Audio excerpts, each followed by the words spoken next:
আজকে আমরা অত্যন্ত সুন্দর একটি র্যালি দেখলাম। অসংখ্য মানুষজন এই র্যালিতে অংশগ্রহণ করেছে। বোঝা যায় যে বাংলাদেশের শ্রমিকরা অত্যন্ত আন্তরিক। আমি একটু দুইটা কথা বলি। আমরা যে বাংলাদেশের যে অর্থনীতি, আমরা সকলেই জানি বাংলাদেশের অর্থনীতির দুটি চালিকা শক্তি রয়েছে।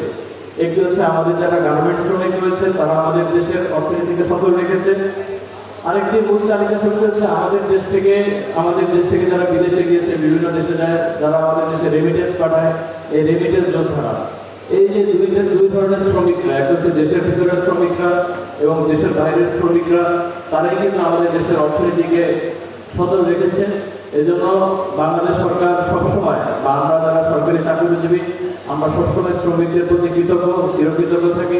আপনারা জানেন যে আমাদের সংবিধানে শ্রমিকদের জন্য কিছু আর্টিকেল রয়েছে, অনুচ্ছেদ রয়েছে, যেখানে বলা হয়েছে মানে শ্রমিকদেরকে তাদেরকে লেজার, অবসর, বিশ্রাম এটা দিতে হবে।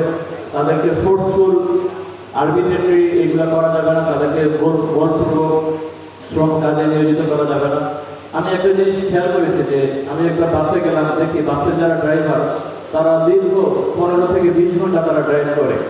এটা কিন্তু আমাদের যে সংবিধানের সাংঘর্ষিক। আপনারা জানেন যে মানবাধিকার রয়েছে, ILO রয়েছে, ইন্টারন্যাশনাল শ্রমিক লেবার অর্গানাইজেশনের কিছু অ্যাক্ট রয়েছে। একটি মানুষ 8 ঘন্টা কাজ করতে পারে।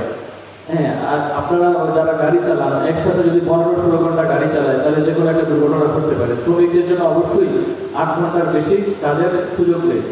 আপনারা শ্রমিকদের যেভাবে মূল্যায়ন করি, আপনারা জানেন যে আমরা পুলিশ হচ্ছে এক ধরনের শ্রমিক।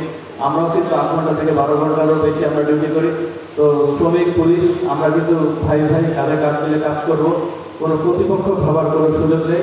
আমরা আশা করি এই শ্রমিকরা আমাদের দেশকে, দেশের অর্থনীতিকে যেভাবে সমৃদ্ধির পথে এগিয়ে নিয়ে যাচ্ছে, আমরা শ্রমিকদেরকে আরও প্রশিক্ষিত করে, তাদেরকে আরও সেফটি, সিকিউরিটি, তাদেরকে ভাতা প্রদান করে, তাদেরকে এই যে যেমন কেউ যদি অ্যাক্সিডেন্ট করে, সে কিন্তু 5 লাখ টাকা পাবে সরকার কর্তৃক। কেউ যদি রোড অ্যাক্সিডেন্টে মারা যায়, কেউ যদি আহত হয়, সরকারও কিন্তু তাকে আর্থিক সহায়তা দেয়।